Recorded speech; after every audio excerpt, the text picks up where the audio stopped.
నా హృదయపూర్వకమైన వందనాలు తెలియచేస్తున్నాను. దేవుడు మిమ్మల్ని దీవించును గాక.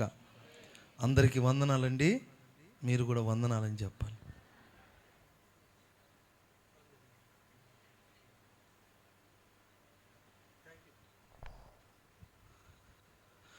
అందరికీ వందనాలండి. ఓకే, దేవుడు మిమ్మల్ని దీవించును గాక. హల్లెలూయా. చాలా సంతోషం నానా. ఓకే, 84వ కీర్తన 4, 5, 6, 7 వచనాలు చదివి సహాయం చేయవలసిందిగా కోరుతున్నా. 84వ కీర్తన. నీ మందిరమునందు నివసించువారు ధన్యులు. నీ మందిరమందు నివసించువారు ధన్యులు. వారు నిత్యము నిన్ను స్తుతించుదురు. వారు నిత్యము నిన్ను స్తుతిస్తారు. నీ వలన బలమునందు మనుష్యులు ధన్యులు. నీ వలన బలమునందు మనుష్యులు ధన్యులు. యాత్ర చేయు మార్గములు వారికి అతి ప్రియములు. యాత్ర చేయు మార్గములు వారికి అతి ప్రియములు. వారు బాకాలోయలోబడి వెళ్ళుచు. వారు బాకాలోయలోబడి వెళ్ళుచు. దానిని జలమయముగా చేయుదురు. దానిని జలమయముగా చేస్తారు. తొలకరి వాన దానిని దీవెనలతో కప్పును. వారు నానాటికి బలాభివృద్ధి నొందుచు. వారు నానాటికి బలాభివృద్ధి నొందుచు ప్రయాణము చేయుదురు. వారిలో ప్రతివాడును సియోనులో దేవుని సన్నిధిని కనబడును. వారిలో ప్రతివాడును సియోనులో దేవుని సన్నిధిలో కనబడుదురు గాక. అందరూ ఒక్కసారి ఆమేన్ అంటారా? ఒకసారి చేతులు అల్లాడిస్తూ ఆమేన్ అంటారా? ప్రియమైన దేవుని బిడ్డలారా, దేవుడు తన ప్రజలని తన నిత్య సన్నిధిలోనికి నడిపించాలని ఆశపడుతూ ఉన్నాడు. వారిలో ప్రతివాడు అంటే ఏ ఒక్కడు విడవబడటానికి వీల్లేదు, ఏ ఒక్కరు జారిపోవటానికి వీల్లేదు. ఆయన రక్తములో విమోచించబడిన ప్రతివాడు. ఇది ఇశ్రాయేలు ప్రజల యాత్రను గురించి, ఇశ్రాయేలు ప్రజల యొక్క గమ్య స్థానాన్ని గురించి దేవుడు మాట్లాడుతున్న సందర్భం. వారు నానాటికి బలాభివృద్ధి నొందుచు వారు ప్రయాణం చేస్తారు. ప్రతివాడు సియోనులో దేవుని సన్నిధిలో వాడు కనబడతాడు. ఈరోజు యేసు రక్తంలో కడగబడిన మనకున్న గమ్యం, యేసు రక్తంలో విమోచించబడి రక్షించబడిన మనకున్న ఒకే ఒక మార్గం. మన మార్గం సియోను మార్గం. అందరూ చెప్పండి, ఏ మార్గం ఇది? రకరకాల మార్గాలు ఉన్నాయి. ఒక్కొక్క మార్గానికి ఒక్కొక్క పేరు పెడతారు. మనం ఇక్కడ నుంచి ఒక ప్రాంతానికి వెళ్ళాలంటే ఆ ప్రాంతానికి ఒక మార్గం, ఒక బోర్డు ఉంటుంది. కానీ మన మార్గం ఏంటి అంటే సియోనే మన మార్గమై ఉంది. ఆ నిత్య సియోనుకు చేరాలని ఆశతో మనమందరం ఎదురు చూస్తున్నాం. అందుకే ఈ ఆత్మీయ జీవితాన్ని ఒక మార్గముగాను ఒక ప్రయాణముగాను పోల్చారు. ఒకసారి ఫరో ఎదుట యాకోబు నిలబడినప్పుడు యాకోబును అడుగుతాడు, అయ్యా నీ వయసు ఎంత అని అడిగితే, యాత్ర చేయు దినములు, యాత్ర చేయు సంవత్సరములు అంటాడు. అంటే నేను బ్రతికిన దినములు, యాత్ర చేసిన దినాలన్నీ అక్కడ 2 భాగాలు చేసి మాట్లాడతాడు. ఈ ఆత్మీయ జీవితం ఒక ప్రయాణముతో పోల్చబడింది. అపోస్తుడైన పౌలు గారు దీని గురించి అంటాడు, ఒక పరుగు పందెం అంటాడు. గతంలో మనం రన్ ఫర్ జీసస్ ప్రోగ్రాం చేసినప్పుడు యేసు కొరకు పరిగెత్తు అని, రన్ ఫర్ జీసస్ అంటే యేసు కొరకు పరిగెత్తమని కాదు, అక్కడ యేసు కొరకు బ్రతకమని అర్థం. Praise the lord. పరుగుతో పోల్చాడు, జీవితాన్ని పరుగుతో పోల్చాడు పౌలు గారు.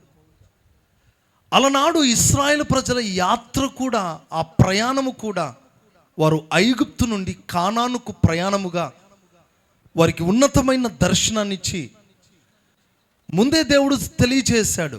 ద్వితీయోపదేశకాండం 11 చదివితే వారి యొక్క ముగింపు, వారి యొక్క ఔన్నత్యం, వారి యొక్క స్థానాన్ని ఏంటో వారికి గుర్తు చేశాడు. ఒకసారి ఆ మాట చదువుకుందాం. మీరు నది దాటి స్వాధీనపరుచుకొనుటకు వెళ్ళుచున్న ఆ దేశం కొండలు లోయలు గల దేశం. వినండి, కొండలు లోయలు కలిగిన దేశం. అది ఆకాశ వర్ష జలము త్రాగును. అది ఆకాశ వర్ష జలము త్రాగుతుంది. అది నీ దేవుడైన యెహోవా లక్ష్యపెట్టు దేశం. అది నీ దేవుడైన యెహోవా లక్ష్యముంచే దేశం. నీ దేవుడైన యెహోవా కన్నులు సంవత్సరాది మొదలుకొని సంవత్సరాంతం వరకు ఎల్లప్పుడూ దాని మీద ఉండును. దాని మీద దేవుని దృష్టి ఉంది. కాబట్టి నీ పూర్ణ హృదయముతోను. చాలు. ఇశ్రాయేలు ప్రజలు కానానులోనికి వెళ్ళకముందే వారి కొరకు నియమింపబడిన పాలు తేనెలు ప్రవహించు ఒక రమ్యమైన దేశం. అపోస్తుడైన పౌలు గారు దాని గురించి మాట్లాడుతూ హెబ్రీయులకు రాసిన పత్రిక 4వ అధ్యాయంలో వారిని గూర్చిన ఒక ప్రవచనం ఉంది. అదేంటంటే హెబ్రీయులకు రాసిన పత్రిక 4:1 చదవండి. త్వరగా, స్పీడ్గా ఉండాలమ్మా ఈరోజు. ఆయన యొక్క విశ్రాంతిలో ప్రవేశించుదమన్న వాగ్దానము నిలిచి ఉండగా మీలో ఎవడైనను ఒకవేళ ఆ వాగ్దానము పొందకుండా తప్పిపోవునేమో అని భయము కలిగి ఉందుము. ఇక్కడ పౌలు గారు ఇశ్రాయేలు ప్రజల యాత్ర ముగింపును గురించి ఏమని చెప్తున్నాడంట? అది విశ్రాంతి స్థలము అని చెప్తున్నాడు. ఆమెన్ చెప్తారు గట్టిగా? హల్లెలూయా. ఐగుప్తులో ప్రారంభమైన వారి యాత్ర, వారి ప్రయాణము ఎలా సాగిందంటే వాళ్ళ ముగింపు, వాళ్ళ గమ్యం ఏంటో చెప్తున్నాడు. అక్కడ మన ద్వితీయోపదేశకాండంలో చూస్తే అక్కడ ఏమని రాస్తుందంట? అది పాలు తేనెలు ప్రవహించు దేశమై ఉంది. అది కొండలు లోయలు కలిగిన దేశమై ఉంది. ఆకాశం నుండి వర్షమును అది అనుభవిస్తుంది. అది దేవుని యొక్క కన్నులు దాని మీద ఎప్పటికీ ఉంటాయి అని ఆ ప్రాంతాన్ని గురించి చెప్పడం జరిగింది. పౌలు గారు దాని గురించి మరలా విశదీకరించి మాట్లాడుతూ అంటాడు, అది ఇశ్రాయేలు ప్రజలకు ఒక విశ్రాంతి నిలయముగా ఉంది అంటాడు. ఎందుకు దేవుడు తన ప్రజలకు విశ్రాంతిని ఇవ్వాలనుకున్నాడు? అది ఒక వాగ్దానం. అసలు ఆశ్చర్యమైన సంగతి ఏంటంటే, ఆ విశ్రాంతి తర్వాత మా జీవితంలో మరలా ఏమైనా ఇలాంటి పరిస్థితులు వస్తాయంటే వారికి వచ్చాయేమో, మనకు రావు. మనం విశ్రాంతిలోకి వెళ్తే మరలా ఈ కష్టాలు మనకు ఉండవు. ఆమేన్. ఆ సన్నిధికి చేరుకుంటే మరలా ఈ భూమి మీదకి మనం రాం. మరణము, దుఃఖము, వేదన, శోధనలు, బాధలు, ఇరుకులు, ఇబ్బందులు, కష్టాలు, కన్నీళ్ళు, ఆర్థిక సమస్యలు ఏదైనా సరే కన్నీరు ఇక ఉండదు. ఆమేన్. బాధలు ఇక ఉండదు, మరణము ఇక ఉండదు. అంటే ఒక శాశ్వతమైన సమాధానం, ఒక శాశ్వతమైన ప్రశాంతత, ఒక శాశ్వతమైన సమాధానం కలిగిన ఆ స్థలములో మనం నిత్యము ప్రభుతో ఆ సియోనులో మనం ఉండబోతున్నాం. ఇది మన గమ్యం. సేవకుడైనా విశ్వాసైనా మన టార్గెట్, మన ప్రయాణం, మన యాత్ర, మన గమ్యం, మన ముగింపు ఒకటే. మనమందరం ఏ ఒక్కరు విడవబడకుండా మనమందరము సియోనులోనూ ఆయన సన్నిధికి చేరుకోవాలి. కొంతమంది తప్పిపోతున్నారు, కొంతమంది జారిపోతున్నారు. అవిధేయత వల్ల, తిరుగుబాటు వల్ల, లోబడనోని స్వభావం వల్ల, అవిధేయతల మూలంగా వాక్యానికి అప్పగించుకోకపోవడం వలన ఆ విశ్రాంతిని, నెమ్మదిని పోగొట్టుకుంటున్నారు. ఒకటి నిజం, మనకొక వాగ్దానం ఉంది. ఒక రోజున మనమందరము ఆ విశ్రాంతిలోనికి, ఆ సియోనులోనికి మనం ప్రవేశిస్తాం. ఎంతమంది విశ్వసిస్తున్నారు నేను వెళ్తానని? కొంతమందికి గ్యారెంటీ లేనట్టుంది. ఇక్కడే ఉంటారా? అందరూ ఎత్తండి. వారిలో ప్రతివాడు. ఈరోజు మా టార్గెట్ ఏంటో తెలుసా? ఏ డెక్క ఇక్కడ విడవబడ్డానికి వీల్లేదు. ఆమేన్. గ్లోరియస్ మినిస్ట్రీలో ఉన్న ప్రతి బిడ్డ ఒక టార్గెట్, ఒక దర్శనం. అదేంటంటే ఇక్కడ మోకరించిన ప్రతి వాడు దేవుని సన్నిధిలో కనబడాలి, ఆ ప్రత్యక్షతను చూడాలి, ఆ మహిమను మనం అందరం అనుభవించాలి. Praise the lord.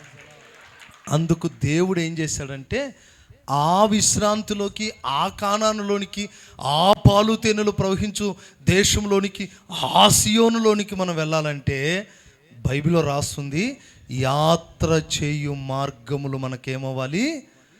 అతి ప్రియముగా మారాలి. పాస్టర్ గారు, యాత్ర చేసే మార్గాలు అతి ప్రియంగా ఉంటాయా?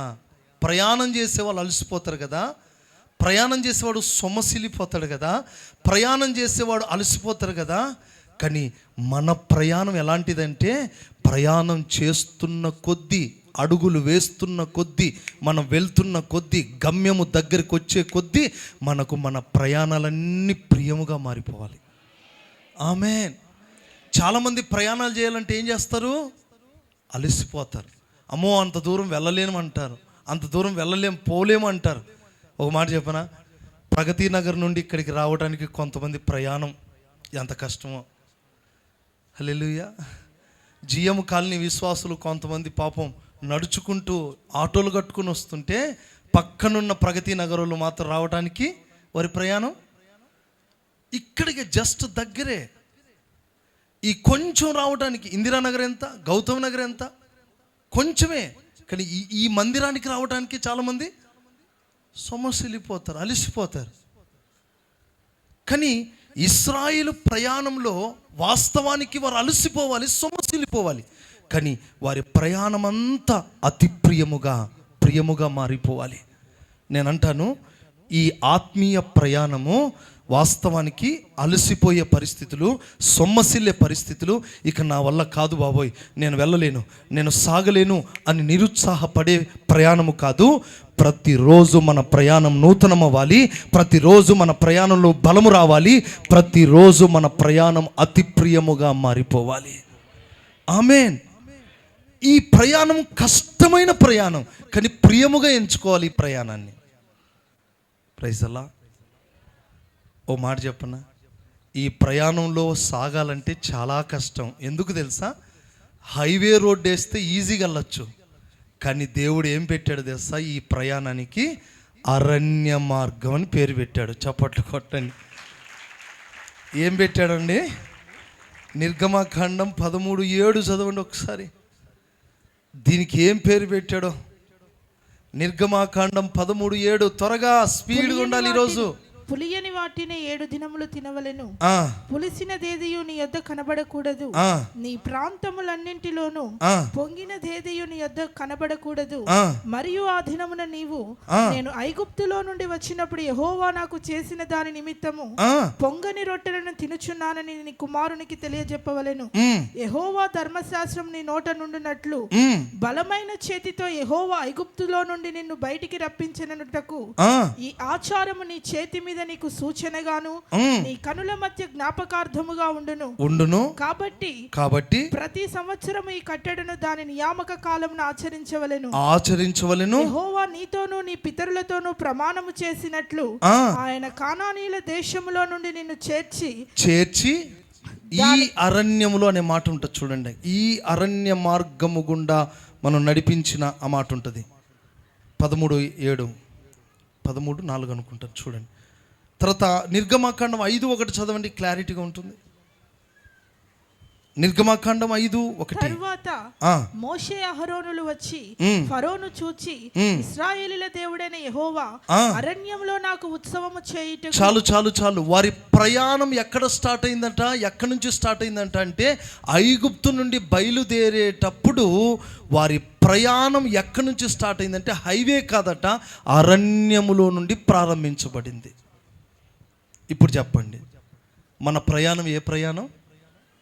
హలో, అందరు చెప్పాలి. మన ప్రయాణం ఏ ప్రయాణం?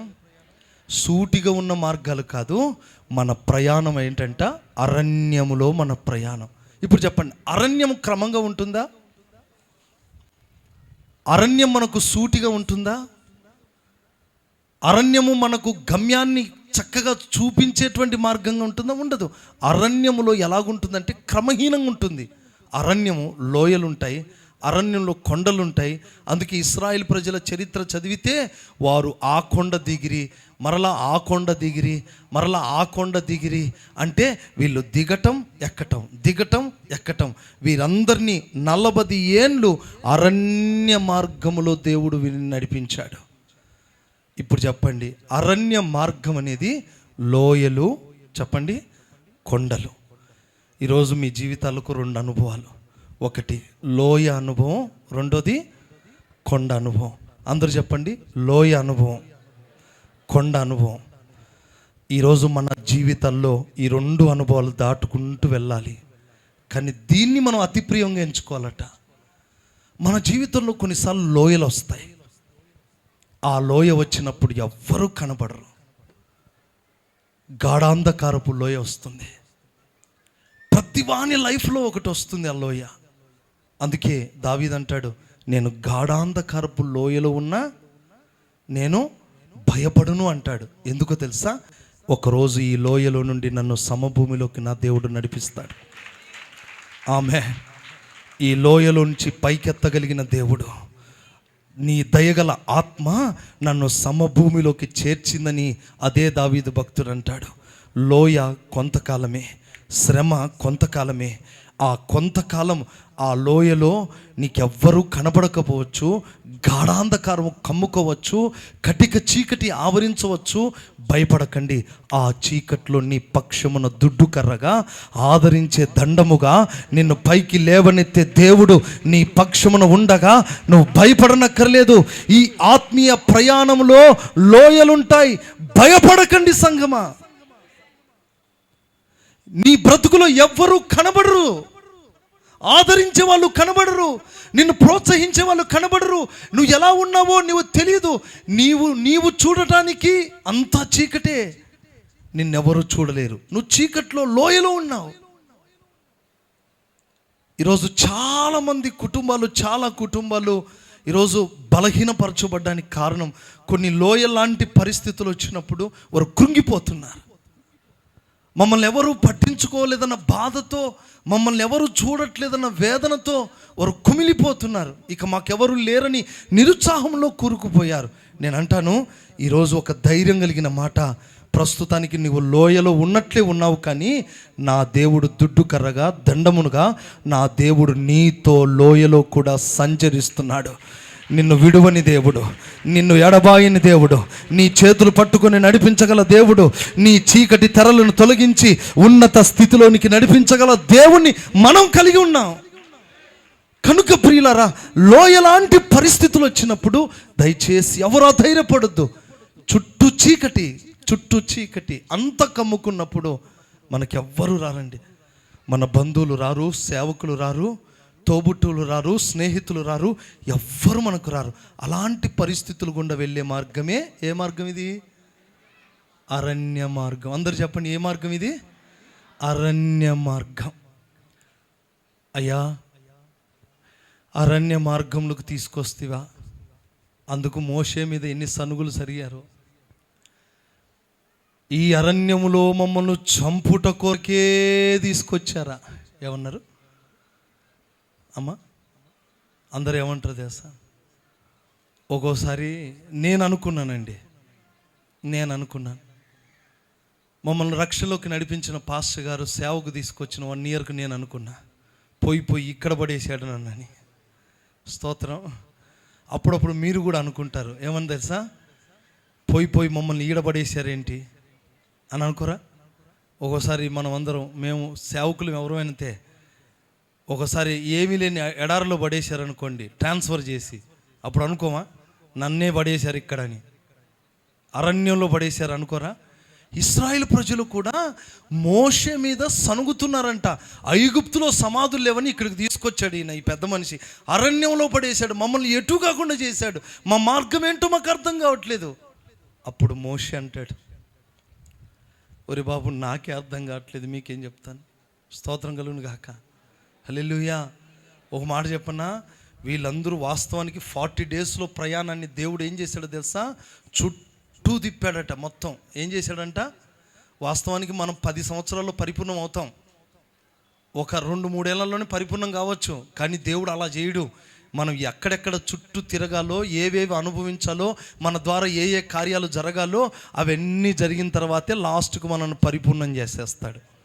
మనల్ని కూడా చుట్టూ నా దేవుడు తిప్పేస్తాడు. చప్పట్లు కొట్టండి గట్టిగా. Praise the lord. ప్రభు అంటాడు, ప్రభా నన్ను తీసుకెళ్తే బాగుండు, నన్నెందుకు మిగిలిచ్చావు ప్రభు అని మనం అనుకుంటాం కదా. మనం చుట్టూ తిరగాల్సినవి చాలా ఉన్నాయి. కనుక లోయ లాంటి పరిస్థితే అరణ్య మార్గం. ఈ అరణ్య మార్గంలో నువ్వు ప్రయాణం చేస్తున్నప్పుడు కొన్ని లోయలు వస్తాయి. కనుక దాన్ని భయపడకండి. కొంతమంది అధైర్యపడిపోయి, ఆగిపోయి, నిరుత్సాహపడిపోయి నీరసిల్లిపోతున్నారు. ఒకటే తీర్మానంలోకి రండి. అలనాడు వారు లోయలో నడిచినప్పుడు, వారు అడవిలో నడిచినప్పుడు సనిగారు. నేనంటాను, మీ మార్గములో తోడై ఉన్న దేవుడు మిమ్మల్ని సనగకుండా చేయునుగాక.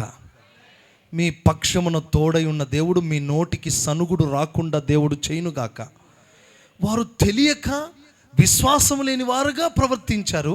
మనము తెలిసిన వారమై విశ్వాస సంబంధముగా ప్రవర్తిస్తూ మనందరం చేయాల్సిన పని ఏంటంటే, మనము సనగక ఆయన చిత్తానుసారమైన మార్గంలో మనం ప్రయాణం చేయగలిగితే మనం గమ్యం చేరుకోగలుగుతాం, మార్గంలో చేరుకోగలుగుతాం.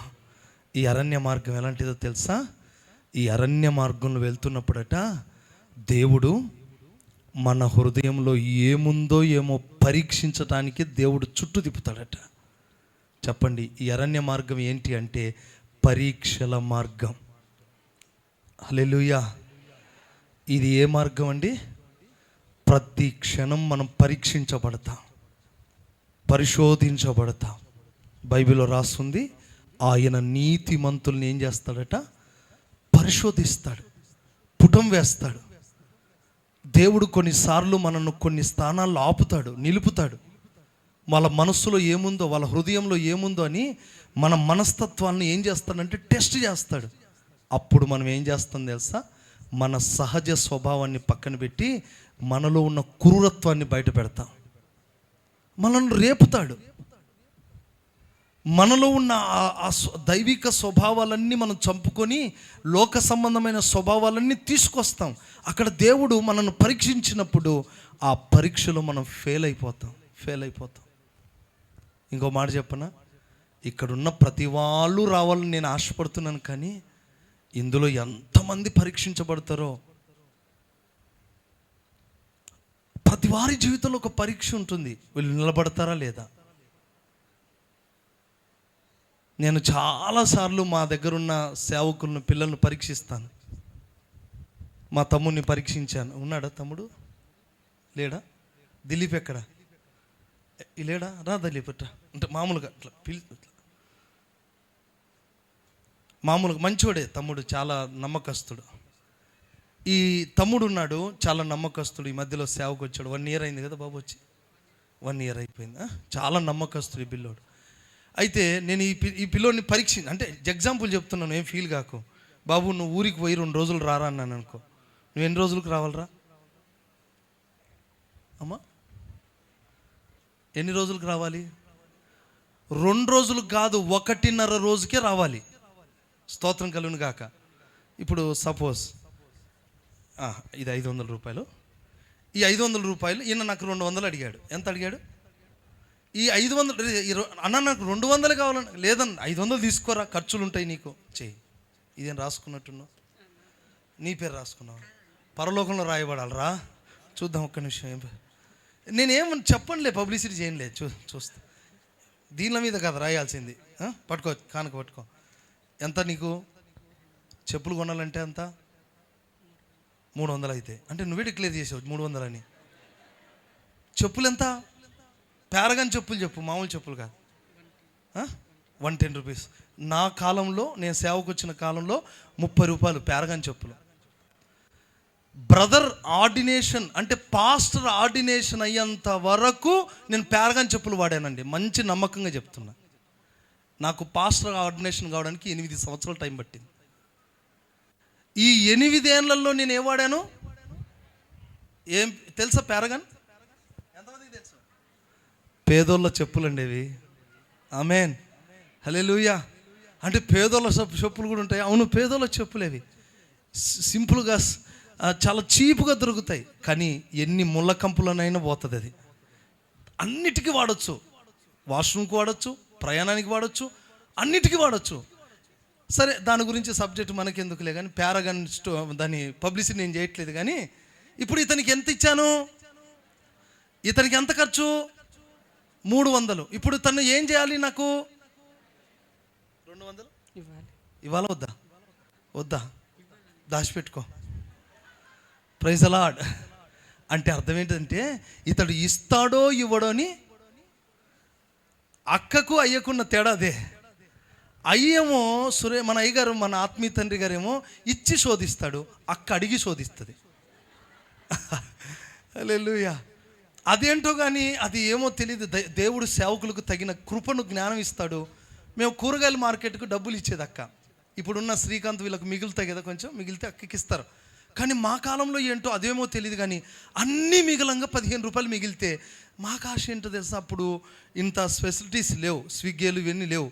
ఆకలి ఒకవేళ బోండా కానీ ఇడ్లీ కానీ తిందామన్నాడు పోయినామనుకో, మళ్ళీ మేరకు అడిగితే కష్టం కదా అని ఒకసారి ఏం జరిగిందంటే, ఏం కాదులే చెప్పుకుందామని ఒక ప్లేట్ తిన్నందుకు అక్కన్నది ఇంకా 15 రూపాయలు రావాలి కదా నాకన్నది. వామ్మో, ఇక మీదట ఎప్పుడు తినద్దు అని. Praise the lord. అంటే అక్కేమో ఏం చేస్తుంది, ఈ విధంగా పరీక్ష. అయ్యేమో అడిగితే అయిపోతుంది, ఇది అయ్యి అడగడు, అది పెద్ద డేంజరు. స్తోత్రం కలుగును గాక. హల్లెలూయా. డబ్బులు ఇవ్వాలంటే అక్కని భయపడుకుంటూ ఇస్తాం. అసలు ఇవ్వకపోతే ఎంత పరీక్ష తెలుసా, అది అయ్యే మనసులో పెట్టుకునేవాడు. ఇస్తాడా ఇవ్వడా అని. Praise the Lord. ఇలాంటి సందర్భాలు బోలెడు జరిగాయి. ఆమేన్. పరీక్షలండి, మార్గంలో ఎన్నో పరీక్షలు. కూర్చోబోను. థ్యాంక్ యూ నమ్మకస్తుం. Okay, God bless you. ఒకరోజు వరంగల్ ల్యాండ్ కొనటానికి డబ్బులు లేవు కానీ ప్రార్థన చేసుకుంటుంటే ఒక ఎఫ్సైలో ఒక అన్న అక్కడ ట్రాన్స్ఫర్ అయ్యి జాబ్ చేస్తున్నాడు. తన చేతిలో బంగారం ఉంది, 2 తులాలు 3 తులాలు నాకు ఇచ్చాడండి. నాకు ఇచ్చిన తర్వాత నేనేం చేశానంటే, విశ్వాసంతో దేవుడు నాకు ఇచ్చాడని చెప్పి నేనేం చేశాను, పోయి బంగారు షాప్లో కుదువు పెట్టా. అంటే దాన్ని నేను వాడుకోవడం కాదు, ఇంత కానుకొచ్చిందని అయ్యకు చూపించుకుందామని నేను తీసుకొస్తే, ఆ బ్రదర్ ఏం చేశాడంటే డైరెక్ట్ అయ్యకు ఫోన్ చేసి, అయ్యా నిరీక్షణ పాస్టర్కి నేను బంగారం ఇచ్చానయ్యా అన్నాడు. Praise the lord. పాపం ఆయన తప్పులేదు, ఆయన యథార్థంగా చెప్పాడు. చెప్పాల్సింది ఎవరు? నేనేమనుకున్నానంటే, ఆ డబ్బులతో, బంగారం అమ్మిన డబ్బులతో తీసుకొచ్చి అయ్య దగ్గర పెడితే సంతోషిస్తాడు, ఈ కుమారుడు విశ్వాస వీరుడు అయ్యాడని పులకరించిపోయి, నేనేమో డబ్బుల దగ్గర ఎదురు చూస్తుంటే అయ్య ఫోన్ చేశాడు. నిన్న బంగారం వచ్చిందా అని అడిగాడు. అయ్యా, అయ్యకి ఎట్లా తెలుసు, దర్శనం చూశాడు అనుకున్నా. కాదు, వచ్చిందయ్యా అన్న. దాన్ని ఏం చేసావు అన్నాడు. బంగారు షాప్ తీసుకెళ్ళాను. అర్జెంటుగా బంగారు షాప్ వెళ్ళి బంగారు తీసుకురా అన్నాడు. వచ్చిన తర్వాత ఫుల్ లెఫ్ట్ రైట్ ఇచ్చాడు. ఒక 60,000 రూపాయలు 70,000 రూపాయలు అంతే. దీంట్లో నువ్వు నాకు చెప్పకుండా బంగారు షాప్కి వెళ్తావారా అన్నాడు. అయ్యా, నేను ఆ ఉద్దేశం అది కాదంటే, మాట్లాడు అసలు నన్ను మాట్లాడనట్లేదు అయ్యా. నా ఇంటెన్షన్ అది కాదు, మాట్లాడకు అన్నాడు. అంతే. మౌనంగా ఉన్న 2 రోజులు తర్వాత అన్నాడు, నిజం చెప్పురా అన్నాడు. నిజమేనయ్యా, నా మనసులో ఏమీ లేదు, మీకు డబ్బులు చేతికిస్తే బాగుండంటే, నాకు డబ్బులు వద్దురా, నాకు చాలామంది విశ్వాసులు బంగారం ఇచ్చారు, ఈ బంగారం దాంతో కలుపుదామని నేను అడిగాను అన్నాడు. అమ్మయ్య అనుకున్నా. Praise the lord. ప్రియమైన దేవుని బిడ్డలు, ఈ అరణ్య యాత్రలో, ఈ ఆత్మీయ ప్రయాణంలో అనుదినం ఏమవుతాం, మనము పరీక్షింపబడతాం. Praise the lord. డబ్బు దగ్గర పరీక్షించబడతాం, ప్రతి విషయంలో పరీక్షించబడతాం, మన వ్యక్తిగత జీవితం పరీక్షించబడుతుంది. ఇది పరీక్షల మార్గం అంటాను నేను. ఈ మార్గంలో ఎంతోమంది తప్పిపోతారు, ఎంతోమంది ఫిల్టర్ అవుతారు. నేను చాలామందిని పరీక్షిస్తాను ఇక్కడ, విశ్వాసులందరినీ. కానీ వాళ్ళకి తెలియదు, అన్న ఏం పట్టించుకోడు అనుకుంటారు. ఒక్కోసారి ముందు లైన్లో ఉన్న వాళ్ళు వెనక్కి పోతారు. ఒక్కోసారి పరీక్షిస్తా, వాళ్ళ మాటలు మేము పరీక్షిస్తాం, వాళ్ళ ప్రవర్తన విధానాన్ని పరీక్షిస్తాం. మొదట ఎట్లున్నారో, తర్వాత ఎట్లా ఉన్నారో, తర్వాత ఎలాగుంటున్నారో పరీక్షిస్తాం. మీరు అనుకుంటున్నట్లుగా ఏమీ చూడట్లేదు కాదు, ప్రతిదీ మేము పరీక్షిస్తాం. కానీ ఏమీ తెలియనట్లు ఉంటాం, అంతే. గుర్తుపెట్టుకోండి, మీరు ఏ గడియలో ఏ విధంగా మందిరానికి వస్తున్నారో మాకు అర్థమైపోతుంది. దేవుడు మాకు ఆ జ్ఞానమును, కృపను మాకు ఇచ్చాడు. ఏ సందర్భంలో ఏ డైలాగులు మీ నోటిని వస్తాయి మాకు తెలుసు. అన్నీ మేము పరీక్షిస్తూ ఉంటాం, కానీ మేము పరీక్షించినట్లు కనబడం, అమాయకులుగా కనపడతాం. సంజీవన్న అంతేనా? శామ్యూల్ అన్న అంతేనా?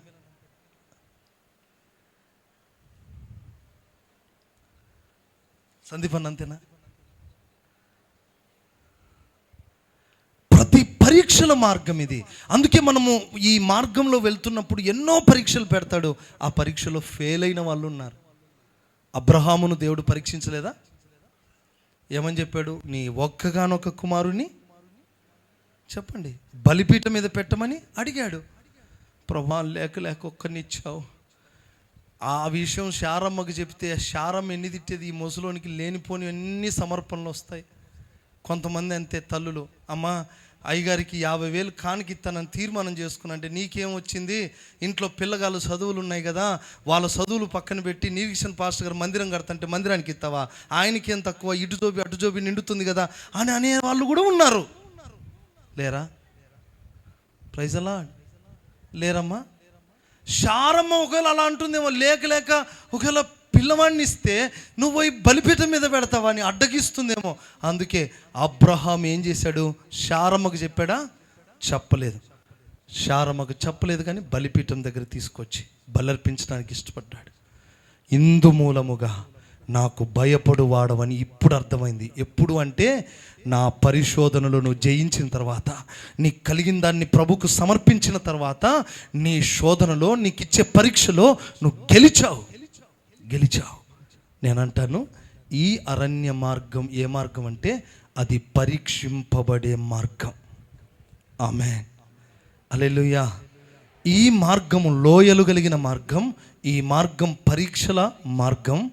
ఈ మార్గంలో ఎన్నో రకాల పరిశోధనలు వచ్చినప్పుడు మనం సనగకుండా, మనందరము కూడా సనగకుండా మన యాత్ర చేయు మార్గంలో అతి ప్రియముగా ఎంచుకుంటూ సాగిపోవాలి. అతి ప్రియముగా ఎంచుకోండి. కష్టాల కడలి, శోధనల పరిస్థితులు, ఎన్నో పరిస్థితులు మనకు వస్తాయి. ఎన్నో మార్గాల గుండా మనం వెళ్ళాల్సిన పరిస్థితులు వస్తాయి. వాటన్నిటిని చూడొద్దు. ఎందుకు ప్రభా మా లైఫ్, ఎందుకు మా ప్రయాణం, ఇంకెందుకు మా బ్రతుకు అని నిరుత్సాహపడకండి. వాటిని ప్రియముగా ఎంచుకోగలిగితే మన ప్రయాణం సియోనులో కనబడుతుంది. మన గమ్యం సియోనులో మనం చేరుకునేటట్లు ప్రభు కృపనిస్తాడు. ఆమేన్. మన ప్రయాణం ఏ ప్రయాణం చెప్పండి? అరణ్య ప్రయాణం. అందరూ చెప్పండి, ఏ ప్రయాణం? ఈ అరణ్య ప్రయాణము అది శోధనల మార్గం, పరీక్షల మార్గం, లోయలు చెప్పండి కొండలు కలిగిన మార్గం. మరి ఈ మార్గంలో మేము ఎలా ప్రయాణం చేయాలి? ఈ మార్గంలో మేము వెళ్తుండగా మాకు ధైర్యం ఏమిటి? ఎందుకు దేవుడు ఈ మార్గం గుండే ఎన్నుకున్నాడు, ఈ మార్గం గుండే నడిపించాడు? దానికి రీజన్ ఒక 4-5 విషయాలు చెప్పి, ఒక అరగంట టైం ఉంది, ఒక 2 విషయాలు చెప్పి నేను ముగిస్తాను. చూడండి, నిర్గమకాండం 5వ అధ్యాయము 1వ వచనం ఒకసారి చదువుతూ అలాగే కంటిన్యూ చేయండి అమ్మా. తరువాత మోషే అహరోనులు వచ్చి ఫరోను చూచి, ఇశ్రాయేలీల దేవుడైన యెహోవా అరణ్యంలో నాకు ఉత్సవము చేయుటకు నా జనమును పోనిమ్మని. ఇన్ని లోయలు, ఇన్ని పరిస్థితులు ఉన్నా దేవుడు అరణ్యములోనికి తీసుకెళ్ళి ఏం చేయమంటున్నాడంటే, చదవండి అక్క. ఉత్సవము చేయుటకు నాకు ఉత్సవము చేయుట కొరకు నా జనమును పోనిమ్మని, నా జనములను పోనిమ్మని ఆజ్ఞాపించుచున్నారు. అంటే ఈ అరణ్యంలోనికి దేవుడు ఎందుకు తీసుకొచ్చాడంటే, ఐగుప్తులో నుండి వేరు చేసి, జనులలో నుండి వేరు చేసి, ప్రజలలో నుండి వేరు చేసి, లోక సంబంధులైన ప్రజల నుండి ప్రత్యేకించడానికి కారణం ఏంటంటే, ఈ అరణ్య మార్గంలో మనం ఒక ఉత్సవము చేయాలట, ఒక పండుగ ఆచరించాలట. ఆ పండుగ ఏమై ఉండాలో తెలుసా? ప్రభువుకు సంతోషపరిచే పండుగ అయి ఉండాలి. ఆమేన్ చెప్తాం గట్టిగా, హల్లెలూయా. అంటే అర్థం ఏంటో తెలుసా? నువ్వు అరణ్యములో నిన్ను నడిపించడానికి ప్రధానమైన కారణం లోకముతోనూ, లోక సంబంధులతోనూ, భౌతిక సంబంధమైన ప్రజలతోనూ, లోకాచారాలతోనూ ఎవ్వరితో సంబంధం లేకుండా అరణ్యములో నువ్వు దేవునికి పండుగ చేయాలి, పండుగ ఆచరించాలి. చాలామంది అరణ్యానికి పిక్నిక్ వెళ్తారు, వాళ్ళ సంతోషం. ఈ మార్గం ఏంటి అంటే ప్రభువును సంతోషపరచడానికి వేరైపోయే మార్గం. నువ్వు ప్రభును సంతోషపరచడానికి లోకానికి వేరైపోవాలి. అంటే లోకముతో టైప్ అయ్యి లోకములో కలిసి లోక సంబంధమైన మనస్సు కలిగిన వాడు ప్రభును సంతోషపరచలేడు. లోక స్నేహాల మధ్యలో నడిచిన వాడు, ఆచారాలతో సాంప్రదాయాలతో నడిచిన వాడు, శరీర సంబంధమైన మనస్తత్వం కలిగిన వాడు ప్రభును సంతోషపరచలేడు. ప్రభును సంతోషపరచాలంటే నువ్వు అరణ్య మార్గంలో నిన్ను ప్రత్యేకిస్తున్నాడు. ఆ ప్రత్యేకించబడిన స్థలంలోకి నువ్వు రావాలి, అక్కడ పండుగను ఆచరించాలి. అంటే ప్రభును సంతోషపరిచే నీ బ్రతుకు అక్కడ ప్రారంభమవ్వాలి. అరణ్యంలో ఎందుకు తీసుకొస్తున్నాడో తెలుసా? నువ్వు ప్రభును సంతోషపరిచే స్థలం అదే గనక. అంటే లేదయ్యా మేము అందరితో కలిసి ప్రభును సంతోషపరుస్తామంటే దేవుడు ఒప్పుకోడు. ఎందుకో తెలుసా? మనం అందరితో కలిస్తే మనం ప్రభును సంతోషపరచలేం, ప్రభును సంతోషపరచలేం. మనం అరణ్యములోనికి వస్తేనే ప్రభును సంతోషపరచగలం. ఈరోజు మన ఆత్మీయ జీవితం ఒక ఆత్మీయ ప్రయాణం ఒక అరణ్యంతో పోల్చబడి ఉండగా ఆ అరణ్యంలో ఒక పండుగ జరగాలి. అదే ప్రభును సంతోషపరచగలిగిన ఒక అనుభవం. బైబిల్లో హానోకు ఉన్నాడు. హానోకు దేవునితో నడిచాడు, దేవునికి ఇష్టడై ఉన్నాడు. ఏది? చచ్చిపోయిన తర్వాత కాదు, బ్రతికున్నప్పుడే దేవునితో నడిచాడు, బ్రతికున్నప్పుడే దేవునికి ఇష్టడై జీవించాడు. నేనంటాను ఆ బ్రతుకు ఎలాంటి బ్రతుకు అంటే దేవుని హృదయాన్ని సంతోషపరిచే ఒక బ్రతుకు. ఈ బ్రతుకు కలిగి ఉండటం ఈ అరణ్యంలో ప్రభు మనకు నేర్పిస్తున్నాడు. లోయలుంటాయి, పరీక్షలుంటాయి, అట్ ద సేమ్ టైం నువ్వు ప్రభును సంతోషపరచగలిగిన ఒక ఉన్నతమైన ప్రయాణాన్ని నువ్వు చేయగలగాలి. ఎప్పుడైనా సంతోషపరచగలవంటే ఈ ప్రయాణంలో ఆయనను ఆనందింపజేయగలిగిన ఆ అనుభవాలతో నింపుకొని నువ్వు ప్రయాణం చేస్తూ వెళ్ళాలి. దావీదును కూడా సింహాసనం తీసివేసి అరణ్యంలోకి దేవుడు తీసుకొచ్చాడు. కానీ దావీదు ఎక్కడ బలహీనం కాలేదు, ఎక్కడ సొమ్మసిల్లిపోలేదు, ఎక్కడ సనగలేదు, ఎక్కడ దేవుని కృపను పోగొట్టుకోలేదు. అరణ్య మార్గంలో నడుస్తూ దైవ చిత్తానికి అప్పగించుకున్నాడు. ఇలా పరిశుద్ధ గ్రంథంలో ఎంతోమంది భక్తులు ఈ మార్గం గుండా నడిచారు, ప్రభును సంతోషపరుస్తూ బ్రతికారు. ఈరోజు మనకున్న మార్గం, మనకున్న గమ్యం, మనకున్న ఒకే ఒక థీమ్ ఏంటంటే ఈ అరణ్య మార్గంలో మనం ప్రభుకు పండుగను ఆచరించాలి. అంటే ఆయన హృదయాన్ని సంతోషపరచాలి. బైబిల్ ఎన్నో అనుభవాలు ఉన్నాయి. ఎవరు ప్రభును సంతోషపరుస్తారు? ఎవరు ప్రభును ఆనందింపచేస్తారు? ఎవరిని బట్టి ప్రభు సంతోషిస్తాడు? ఇలాంటి అనుభవాలన్నీ చాలా ఉన్నాయి. ఎవరిని బట్టి ఆయన సంతోషిస్తాడో ఒక 7 అనుభవాలు ఉన్నాయి, చెప్పడానికి టైం లేదు. హగ్గయిలో రాసుంది, ఆయన పర్వతములు ఎక్కి మ్రాణును తీసుకొని వచ్చి మందిరం కట్టండి, అప్పుడు నేను సంతోషిస్తానంటాడు. జెరుబ్బాబెలు చేతిలో గుండు నూలు ఉండుటని నేను చూసి సంతోషిస్తాను. దేని బట్టి సంతోషిస్తాడు? నువ్వు బలులు అర్పణలు అర్పిస్తే నాకు సంతోషం కాదట. నువ్వు న్యాయంగా ప్రవర్తించి నిన్ను నీవు తగ్గించుకొని అప్పగించుకుంటే నా దేవుడు సంతోషిస్తాడు. ఇలాంటి అనుభవాలు ఎన్నో ఉన్నాయి.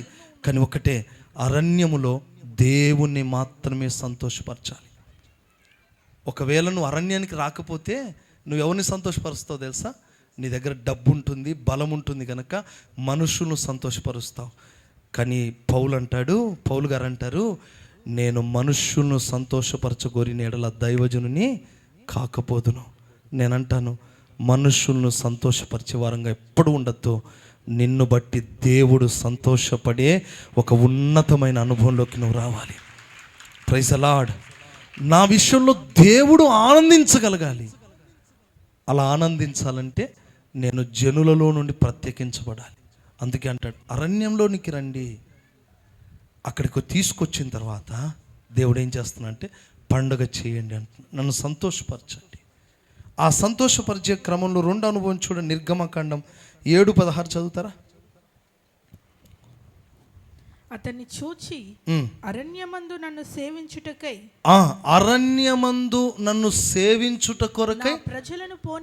నా ప్రజలను అరణ్యములోనికి తీసుకెళ్తానంటాడు మోషే. అంటే మనం అరణ్యపు అనుభవంలోకి ఎందుకు రావాలి అంటే ఈ అరణ్యంలో మన ప్రభు అయిన యేసు క్రీస్తుని మనం ఆరాధన చేయటానికి. ఆమేన్. మనమందరం కృతజ్ఞత కలిగిన వారమై ఆయన సన్నిధిలో మనం బ్రతకాలి. బైబిల్లో రాస్తుంది, కృతజ్ఞత లేని హృదయం అంధకారం. చాలామంది బ్రతుకులు కృతజ్ఞత ఉండదు. దేవుడు ఎన్నో మేలు చేస్తాడు, కానీ ఏం చేశాడని సనుగుతూ ఉంటారు. ఎన్నో భయంకరమైన ప్రమాదాల నుంచి కాపాడుతాడు, కానీ ఏం చేశాడు ప్రభు అని సనుగుతూ ఉంటాడు. ప్రతిరోజు పోషించబడతావు, ప్రతిరోజు సంరక్షించబడతావు, ప్రతిరోజు కాపాడబడతావు. ప్రమాదాల నుండి, యాక్సిడెంట్ నుండి, రకరకాల విపత్తు నుండి, కీడు నుండి కాపాడబడతావు. కానీ నిన్ను ఐగుప్తు అనే పాపం నుండి విడిపించిన క్రీస్తుకు ఈ అరణ్య మార్గంలో నువ్వు ఏం చేస్తూ ఉండాలంట? ఆరాధన చేస్తూ నీ ప్రయాణాన్ని కొనసాగించాలి. హల్లెలూయా, హల్లెలూయా. గత కాలంలో మన బ్రతుకులను దేవుడు ఎలా కాపాడాడో కృతజ్ఞత కలిగిన వారమై బ్రతకాలి. చేసిన మేళ్లకు కృతజ్ఞత చెప్పాలి, కీడుకు కూడా కృతజ్ఞత చెప్పాలి. ఆమేన్. మన దేవుడు కీడు చేసిన దేవుడే, మేలు చేసిన దేవుడే. మీ జీవితంలో నష్టం కలిగినా దేవుడే, లాభం కలిగినా, 10th క్లాస్ ఫెయిల్ అయినా దేవుడే, ఫస్ట్ క్లాస్ వచ్చినా ఇంకా రిజల్ట్ కాకముందే స్తోత్రాలు చెప్పండి. హల్లెలూయా, హల్లెలూయా. యెహోవా ఇచ్చెను, యెహోవాయే తీసుకొని పోయాను, యెహోవాయే తీసుకొని పోయాను. దేవునికే స్తోత్రం కలుగును గాక అన్నారండి. ఎంత భక్తిలో నుంచి కృతజ్ఞతాపూర్వకమైన మాట. యెహోవా ఇచ్చెను, యెహోవాయే తీసుకొని పోయాను. దేవునికే స్తోత్రము కలుగును గాక. మనం ఏంటో తెలుసా, మన సంతోషం ఎప్పుడు కూడా ఇచ్చినప్పుడే సంతోషం, లేనప్పుడు, రానప్పుడు, మీకు సహాయం అందనప్పుడు ఎన్నిసార్లు సనుగుతాం, ఎన్నిసార్లు దేవునికి దూరం అవుతాం. ఎంతమంది యవనస్తులు ఈ మధ్య కాలంలో 4-5 మంది యవనస్తులు. 18 లైన్ కాలనీలో ఒక తమ్ముడు ఉండేవాడు. వాడు చక్కగా మంచిగా ఎదిగాడు, కొంతకాలం వచ్చాడు. దేవుడు నాకేం చేశాడని వాడు రావట్లేదు మందిరానికి. ఇలాంటి వాళ్ళు చాలామంది యవనస్తులు ఉన్నారు. నేను చదువులో ఫెయిల్ అయ్యాను, దేవుడు ఏం చేశాడు? చదువులో ఫెయిల్ అయితే నీ లైఫ్ను దేవుడు ఆశీర్వదించాడా? ఆమేన్. చదువుకున్న వాళ్ళందరూ జాబులు సంపాదించారా? ఈరోజు జాబ్ లేదని మందిరానికి ఆగిపోయిన వాళ్ళు లేరండి? పెళ్లి కాలేదని మందిరానికి ఆగిపోయిన వాళ్ళు లేరా? పిల్లలు లేరని మందిరానికి ఆగిపోయిన వాళ్ళు లేరా? ఇవన్నీ ఇచ్చినా ఇవ్వకపోయినా ఆయనే మనకు దేవుడై ఉన్నాడు. ఆయనే సర్వ సృష్టికర్త అయి ఉన్నాడు. మనకి నిన్ను సృష్టించిన వాడు నీకేమయ్యాడు? భర్త. నీకు ఉన్నా లేకపోయినా దేవునికి స్తోత్రాలు చెప్పే అనుభవం నీకు ఉండాలి. కొంతమంది దేనికి లేకపోతే ఎంత ప్రయాసపడతారో, ఎంతగా వెంబడిస్తారో, ఖచ్చితంగా సంపాదించుకుందో వదిలిపెట్టారు. నీ జీవితంలో దేవుడు కొన్ని ఇవ్వడు. ఎందుకు ఇవ్వడో తెలుసా? అది నీ మేలు కొరకే దేవుడు ఇవ్వడు. ఆమేన్. ఓ మాట చెప్పనా, ఈ మధ్య కాలంలో నేను ఒకసారి అద్దంలో చూసుకుంటే చుట్టూ తల వెంట్రుకలు వచ్చాయి తెల్లగా. నేను అడిగాను, ఏంటి ప్రభువా, అప్పుడే ఇంత చిన్న వయసులో తల వెంట్రుకలు తెల్లగా అయినాయి, ఏంటి ప్రభువా? నేను షాప్కి వెళ్ళినప్పుడల్లా, షేవింగ్ షాప్కి వెళ్ళినప్పుడల్లా ఆయన బాధపడుతూ అంటాడు, పాస్టర్ గారు మీరు ఏమనుకోనంటే ఒకటి చేస్తానంటాడు, మీరు కళ్ళు మూసుకోండి అంటే. నేను కళ్ళు మూసుకోను బాబు అంటే, మూసుకోండి పాస్టర్ గారు, అట్లా నిద్రపోండి, నేను బ్లాక్ పెయింట్ వేస్తాను అన్నాడు. దీనికి నేను అన్నాను, ప్రభు చిత్తం లేకుండా నా వెంట్రుక చెప్పండి తెలుపు కానీ నలుపు కానీ చేయలేం. ఒక వెంట్రుక విషయంలోనే ప్రభు మన పట్ల అంత చిత్తం కలిగి ఉంటే నీ బ్రతుకు పట్ల దేవుడు చేయలేడా?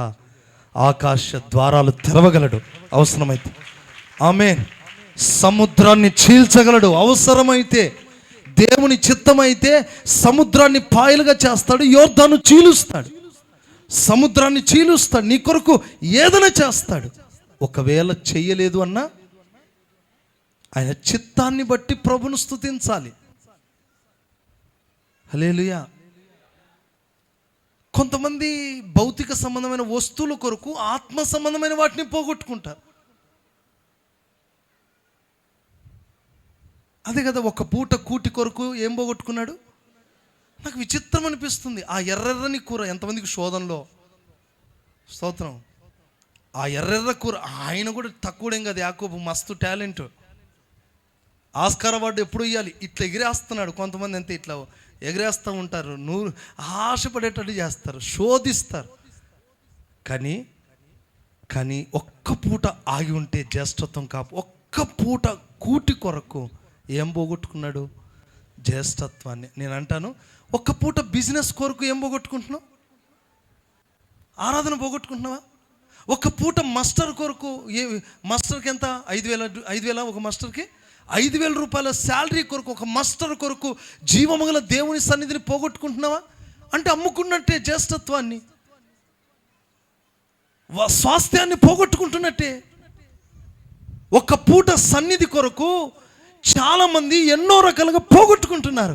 ప్రియ దేవుని బిడ్డ, నేను ఒకటే చెప్తాను, ఈ దినమున మీకు ఎన్ని ప్రోగ్రామ్స్ ఉన్నా, ఎన్ని పనులున్నా, ఈ దినం దేవుని ఘనపరచడానికే, దేవుణ్ణి ఆరాధించడానికే మీరు ప్రత్యేకించుకొని ఈ దినమున మిమ్మల్ని మీరు సజీవ యాగంగా దేవుని పాద సన్నిధికి రావాలి. నీ హృదయపు లోతులుండి ప్రభును ఘనపరిచే దినం. ఈ దినాన్ని ఎవ్వరూ కోల్పోవద్దు. స్తోత్రం కలుగును గాక. ఎవడైనా విశ్రాంతిని ఘనపరచకపోతే వాడు విశ్రాంతిలోకి వెళ్ళలేడు. దేవుని సన్నిధిని ప్రేమించకపోతే దేవుడు నిన్ను ఎలా ఘనపరుస్తాడు? నన్ను ఘనపరచు వారిని నేను ఘనపరుస్తాను. కానీ నువ్వు ఎన్ని మార్లు, ఎన్ని సండేలు, ఎన్ని ఆత్మకూటాలు నువ్వు దూరం అవుతున్నావో అర్థమవుతుంది నీకు. బిజినెస్ కొరకు, వ్యాపారం కొరకు, డబ్బు కొరకు, వాటి కొరకు, వీటి కొరకు, ఫంక్షన్ల కొరకు, పెళ్లి కొరకు, తిండి కొరకు, రకరకాల కార్యక్రమాల కొరకు నేను అంటున్నాను, అవసరమైన నిత్య జీవానికి కారణమైన దేవుని ప్రత్యక్షతను, సన్నిధిని నువ్వు పోగొట్టుకుంటున్నావు. ప్రైజ్ ది లార్డ్, హల్లెలూయా. ఒకప్పుడున్న భక్తి ఎలాగుండేదంటే చచ్చిన శవాన్ని పక్కన పెట్టుకొని కూడా ప్రభుని ఆరాధించిన సాక్ష్యాలు ఉన్నాయి. ఇప్పుడు చిన్న ఫంక్షన్ వస్తే ఆ ఫంక్షన్కి వెళ్ళి మందిరానికి ఎగ్గొడుతున్న సాక్ష్యాలు ఉన్నాయి. నువ్వు ఏం పోగొట్టుకుంటున్నావు నీకు అర్థమవుతుందా? ఒక 3 గంటలు దేవుని సన్నిధిలో తృప్తిగా ఆరాధించలేని నీ ఉద్యోగం నీకెందుకు? నీ వ్యాపారం నీకెందుకు? జీవము గల దేవుని సంతోషపరచలేని ఆరాధన నీ జీవితంలో లేకపోతే వ్యర్థమే. మనం బ్రతుకుతుందే దేవుణ్ణి ఆరాధించడానికి. సూర్యోదయం మొదలుకొని సూర్యాస్తమయం వరకు యెహోవా నామము స్తుతి నొందదగిన నామం. ఆ నామమునకు మహిమ చెల్లిస్తూనే ఉండాలి, ఆయన ఘనపరుస్తూనే ఉండాలి, ఆయన ఆరాధిస్తూనే ఉండాలి. ఈ మార్గం ఏంటి అంటే ఎన్ని పరిస్థితులు వచ్చినా ఆరాధన ఆపకూడదు. పాట ఉంది కదా, ఆరాధన ఆపను, స్తుతించుట మానను, ఆరాధనాపను.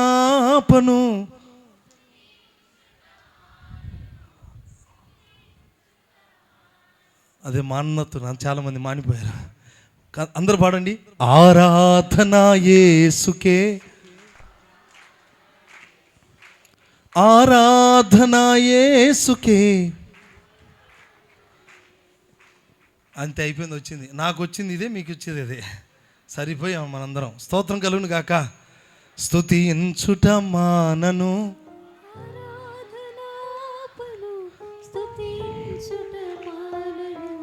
స్తుతించుట మానను,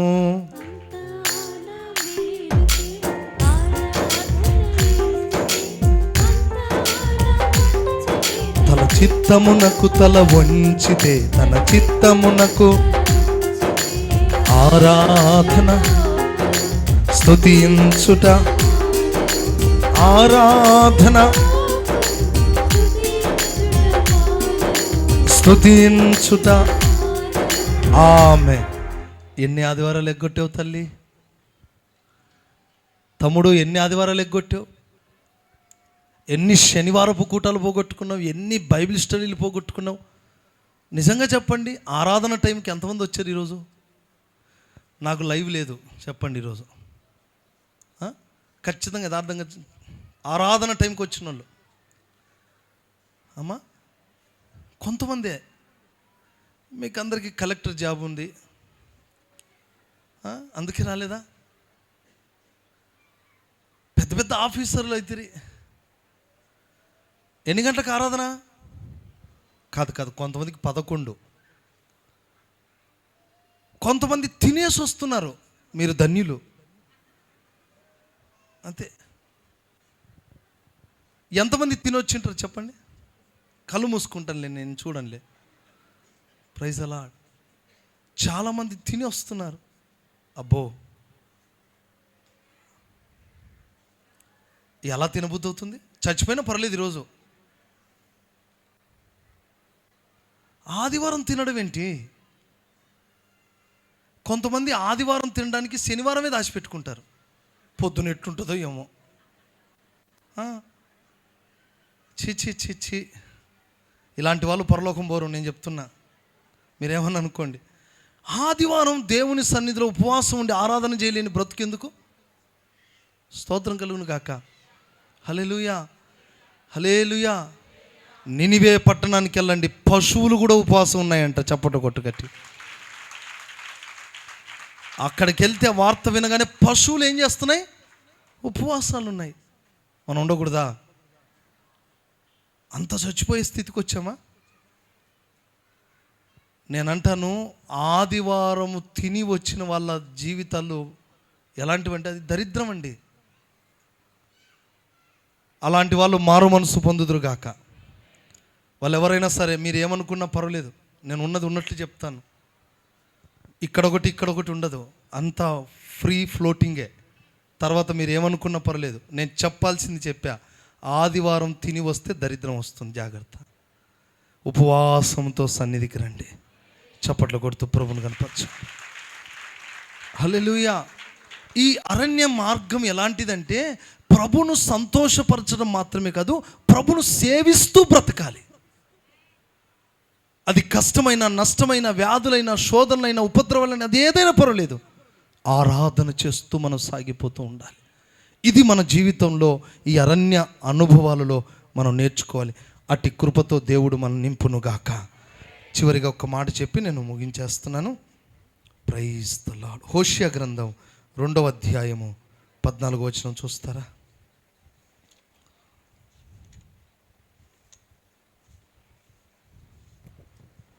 పిమ్మట దానిని ఆకర్షించి అరణ్యములోనికి కొనిపోయి అక్కడ దానితో నేను ప్రేమగా మాట్లాడతాను. అక్కడి నుండి దానిని తోడుకొని వచ్చి, అక్కడ నుండి దానిని అంటే తన సంఘమును ఏం చేస్తానంట? తోడుకుని వచ్చి అక్కడ దానికి నేను ద్రాక్ష చెట్లను ఇస్తాను, నూతన ద్రాక్ష రసమును నేను కలగజేస్తాను.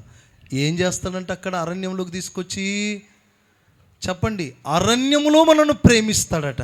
ఏం మామూలు టైంలో ప్రేమించవచ్చుగా? ఆయన ప్రేమ నీకు అర్థం అవ్వాలంటే నువ్వేమవ్వాలి?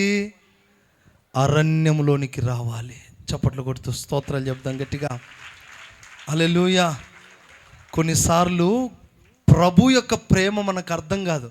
ఎందుకో తెలుసా? అప్పటికి మనుషుల ప్రేమలు మన మీద ఏలుబడి చేస్తుంటాయి. అప్పటికి చేతి నిండా డబ్బులు ఉంటాయి, ఆస్తిపాస్తులు ఉంటాయి, ఎటు చూసిన పలుకుబడి ఉంటుంది, ఎటు చూసిన పేరు ప్రఖ్యాతులు ఉంటాయి, బంధువుల ప్రేమ, రక్త సంబంధికుల ప్రేమ, ఆప్తుల ప్రేమ, అన్నదమ్ముల ప్రేమ, బావలు బామర్దుల ప్రేమ, అబ్బోబ్బోబ్బో ఎన్ని రకాల ప్రేమలు ఉంటాయో మనకి. ఆ ప్రేమతో మనం ఏం చేస్తాం తెలుసా?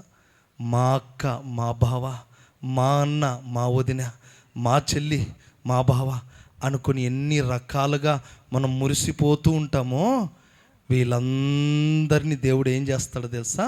నిన్ను వాళ్ళ ప్రేమను కత్తిరించి నిన్ను ఒంటరి దాన్ని చేసి ఎక్కడ తీసుకొస్తాడంటే అరణ్యానికి తీసుకొస్తాడు. అప్పుడు నీ కుటుంబీకులు ఎవడు రాడు, నీ బంధువు ఎవడు రారు, నీ స్నేహితులు ఎవరు రారు, అందరికీ దూరం చేస్తాడు. ఎందుకు దూరం చేస్తున్నాడో తెలుసా? తన ప్రేమ యొక్క విలువ నీకు అర్థం కావటానికి అందరినీ దూరం చేస్తాడు. నేను చెప్తున్నా, ఇక్కడున్న వాళ్ళల్లో నిజమే పాస్టర్ గారు, మేమందరికీ దూరమయ్యమన్న వాళ్ళు మాత్రమే హల్లెలూయా చెప్పండి. ఇది దేవుని ప్రేమలో ఉన్న గొప్పతనం. నా దేవుడు ఏం చేస్తాడు తెలుసా? నీ బంధు ప్రేమ నుండి, ఆప్తుల ప్రేమ నుండి, రక్త సంబంధాల ప్రేమ నుండి, నీకున్న బలము, నీకున్న బలగము నుండి దేవుడు పూర్తిగా వేరు చేస్తాడు. తన ప్రేమ ఏంటో రుచి చూపించడానికి అరణ్యములోనికి తీసుకొచ్చి అక్కడ ఏం చేస్తాడు తెలుసా? ఇక ఎంటీ అయిపోతాం, ఎవ్వరుండరు మనల్ని కాపాడడానికి. అప్పుడు మనం ఏం చేస్తాం? ఆయన మీద ఆధారపడడం నేర్చుకుంటాం. అందుకే బైబిల్లో రాస్తుంది, మహా అరణ్యములో, కాలిన అరణ్యములో, మనను కాలిన ఎండలో మనను స్నేహించు దేవుడు ఒక్కడే, ఆయనే మన ప్రభువైన యేసుక్రీస్తు. ఒకవైపు ఎండిపోతున్న పరిస్థితులు, ఒకవైపు మండుతున్న పరిస్థితులు, రకరకాల శోధనలు, రకరకాల శ్రమలు మనను కాల్చివేస్తూ కుమిలింపజేస్తూ ఈ అరణ్యంలో నడుస్తుంటే, ఎవరి మీద ఆధారపడాలో తెలియక బాధపడుతుంటే, ఆ బాధలో, ఆ భయంకరమైన పరిస్థితిలో నిన్ను నన్ను స్నేహించి మనం ఆయన మీద ఆధారపడగలిగితే, ఆ అరణ్యములో ఎండిన పరిస్థితుల మధ్యలో, భయానకమైన పరిస్థితుల మధ్యలో నిన్ను ఎవ్వరూ పట్టించుకోకపోగా, నా దేవుడు, ప్రియమైన దేవుడు తన ప్రేమను నీకు చూపించి నూతన ద్రాక్ష రసమును, నూతన ద్రాక్ష వల్లులను నీ బ్రతుకునిస్తాడు. నూతన ప్రేమను కురిపిస్తాడు. ఎవరి ప్రేమ నీకు అర్థము కాదు. క్రీస్తు ప్రేమే శాశ్వతమనేటట్లు చేస్తాడు. నీవే నాకు ఆధారం ప్రభా, నీవు లేనిదే నా బ్రతుకు లేదు ప్రభా, నీ మీద ఆధారపడతానని పరిపూర్ణంగా ఆయన ప్రేమకు అప్పగించుకునేటట్లుగా ఈ అరణ్య మార్గంలో నా దేవుడు మిగిలిన ప్రేమలన్నిటినీ కొట్టివేసి క్రీస్తు ప్రేమలో నిన్ను నిలబెడతాడు. క్రీస్తు ప్రేమతో నిన్ను నడిపిస్తాడు.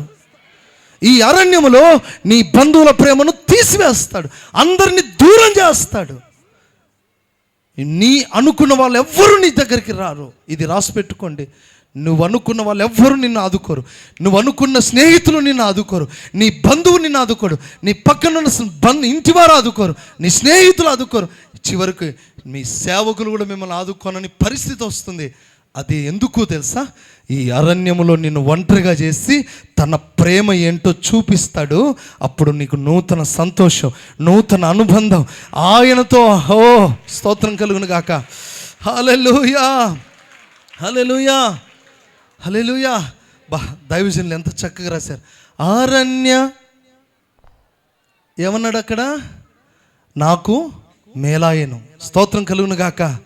అరణ్యము నాకు మేలాయను. ఎందుకు మేలాయను? ఆయనతో సహవాసం చేస్తే అరణ్యము కూడా అది ఆహ్లాదకరంగా మారింది. చప్పట్లు కొట్టు గట్టిగా. Praise the Lord. Hallelujah, hallelujah. అరణ్యవాసమే నాకు మేలాయను.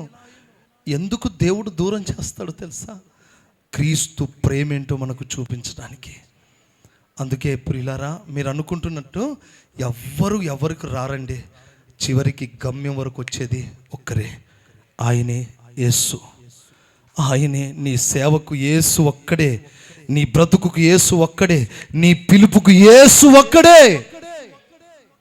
ఏ కష్టాల్లో ఎవ్వరూ రారండి, ఏ బాధల్లో ఎవ్వరూ రారు, ఏ సమస్యల్లో ఎవ్వరూ రారు. ఒక్కటి గుర్తుపెట్టుకో, నాకెవ్వరు రారు అనుకుంటున్నావు కదా, దేవుడే నిన్ను వాళ్ళందరినీ పక్కన పెట్టాడు. ఆమేన్. హల్లెలూయా, హల్లెలూయా. ఒకసారి నాకు భయంకరమైన జ్వరం, చాలా బాధాకరమైన జ్వరం, నడుములో నొప్పి, కాళ్ళలో నొప్పి, మంటలు, చాలా బాధపడుతున్నాను. ఫోన్ చేయటానికి లేదు, కాళ్ళన్నీ విపరీతమైన నొప్పులు. ఎవరైనా వచ్చి పరిచర్య చేస్తారనుకుంటే కనీసం 3 రోజుల నుంచి ఎవ్వరూ పట్టించుకోలేదు, ఎవ్వరూ రాలేదు నా దగ్గరికి, క్షేమం కొరకు ఎవ్వరు అడగలేదు. చాలా దిగులు పడ్డాను. ఏంటి ప్రభా అంటే అప్పుడు చెప్పాడు, మనుషుల ప్రేమ, మనుషుల పరిస్థితులు అన్నీ దేవుడు చూపిస్తూ వచ్చాడు. అయినా ఒకటే తీర్మానం చేసుకున్నాం, ప్రభా నేను నీ సేవకున్నయ్యా, ఎవ్వరు వచ్చినా రాకపోయినా నువ్వు దూతలనైనా పంపించి నాకు పరిచర్య చేస్తావు, దూతలను పంపించి నాకు సేవ చేస్తావు ప్రభా. ఈ మార్గంలో ఎవ్వరు మనల్ని పట్టించుకోరండి. కొన్నిసార్లు మానవ పద్ధతి చూపిస్తాం. నేనైతే కొన్నిసార్లు మానవ పద్ధతిని చూపించాను. నా దగ్గరికి ఎవరు రాలేదు, నన్ను ఎవరు పట్టించుకోలేదు. ఒక సహోదరి నేను విష్ చేయలేదని బాధపడిందండి. బర్త్డేకి విష్ చేయలేదు, నేను నీతో మాట్లాడినది. బర్త్డే ముఖ్యమా అండి మనకు? బర్త్డే విష్ చేయకపోతే నీకేమైనా వచ్చింది? నష్టం, లాభం ఏమైనా వచ్చిందా? నా మీద అలిగింది, నన్ను విష్ చేయలేదు, నేను నీతో మాట్లాడినాను. బర్త్డేకి విష్ చేయకపోతే బాధపడతావా? బాధపడకూడదు. శరీర సంబంధులు బాధపడతారు, ఆత్మ సంబంధులకు బాధలే ఉండవు కొన్ని. Praise the lord. అంటే వారికి బాధ్యత లేదన్న బాధే తప్ప మమ్మల్ని ఎవరో చూసుకోవాలని కాదు. వారికి భారం లేదన్న బాధ్యతే, వారు పట్టించుకోలేదన్న బాధ్యతే తప్ప వాళ్ళకి ఆ హృదయం ఉందని బాధపడతాం తప్ప మనల్ని నడిపించడానికి దేవుడు సకలము చూసుకోవటకు శక్తిమంతుడు. దూతలు వచ్చి పరిచర్య చేస్తాయి. ఆమేన్. చాలాసార్లు సనుగుతాం, వాళ్ళు పట్టించుకోలేదు, వీళ్ళు వాస్తవం చెప్పనా, ఆ సనుగుడు మన మానవ స్వభావం. కానీ దేవుడే అలా చేస్తాడు మనకి. హల్లెలూయా. యేసు మీదే ఆనుకో, యేసు మీదే ఆనుకో. ఇవన్నీ దేవుడు ఏం చేస్తాడు? ఓకేనా, రండి సిద్ధంగా ఉండండి. ఏం చేస్తాడు తెలుసా? అందరిని వేరు చేసి ఆయన మీద ఆధారపడేటట్టు చేస్తాడు. ఆమేన్. మా లైఫ్లోనైనా మీ లైఫ్లోనైనా ప్రతిసారి ఎవరి మీద ఎవరు బాధపడకండి. దేవుడు తన చిత్తానుసారంగా మనల్ని ఎలా నడిపించాలో అలా నడిపిస్తూ వస్తాడు. కొంతమంది కుమిలిపోతుంటారు, నన్ను ఎవరు చూడలేదు, నన్ను పట్టించుకోలేదు, నేను కూర్చున్నా నన్ను బాగున్నామని అడగలేదు, దాటుకుంటూ పోయాడు. ఇవన్నీ చిల్లర స్వభావాలు, చిన్న పిల్లల స్వభావాలు. నాకు చాక్లెట్లు లేదు, నాకు అన్నం పెట్టలు, ఇవన్నీ పట్టించుకోవద్దు. స్తోత్రం కలుగును గాక. హల్లెలూయా, హల్లెలూయా. అట్లని మీరు బాధ్యత మర్చిపోకండి, దేవుడు చూసుకుంటాడని. బాధ్యతను మర్చిపోవద్దు. హల్లెలూయా. ఇప్పుడు అన్నను పరీక్షిద్దామని మీరు అందరూ స్తోత్రం చెప్పలేదు అనుకో, బాధపడినా హల్లెలూయా చూద్దాం, ఎవరు లేకపోయినా పర్వాలేదు అన్నాడుగా, స్పీకర్గా వాక్యం చెప్పాడుగా, మనం అది కాదు, అది వేరు, ఇది వేరు. స్తోత్రం కలుగును గాక. హల్లెలూయా. చూద్దాం, అన్నను పరీక్షిద్దామని ఇప్పుడు నాకు భోజనం పెట్టలేదు అనుకో, నాకు కడుపు వెళ్ళిపోతుంది, షుగర్ డౌన్ అయిపోతుంది. అట్లాగా నేను చెప్పేది. Praise the lord. పరీక్షించడానికి కాదు, దేవుడు మనల్ని అలా పెట్టినప్పుడు అప్పగించుకోవటం అంతే. స్తోత్రం కలుగును గాక. హల్లెలూయా. ఎంతమంది సనుగుడు. ఇవన్నీ కూడా నాకు పాఠమే, మీ అందరికీ ఒక పాఠం. అందరికీ పాఠాలే. మనమే పెద్ద పరిపూర్ణులమా? పరలోకం నుంచి ఊడిపడ్డ దేవదూతలమా? హల్లెలూయా. చాలామంది ఎంత చిన్న పిల్లల్లా కలుగుతారు కదా, అదేంటో తెలీదు. మాకు కూడా అట్లాంటి సందర్భాలు వచ్చాయి అనుకోండి.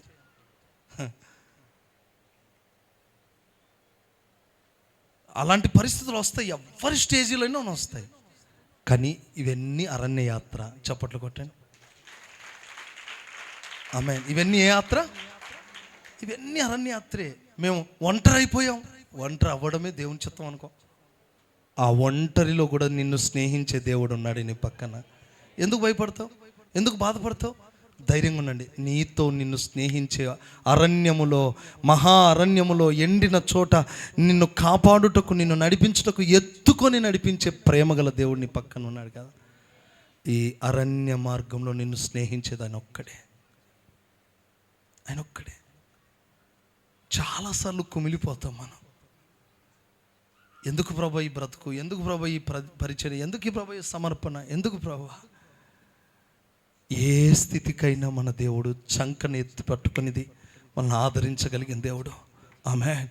ఏ స్థితిలోనైనా ఆదరించే ఒక శక్తి గల దేవుడు.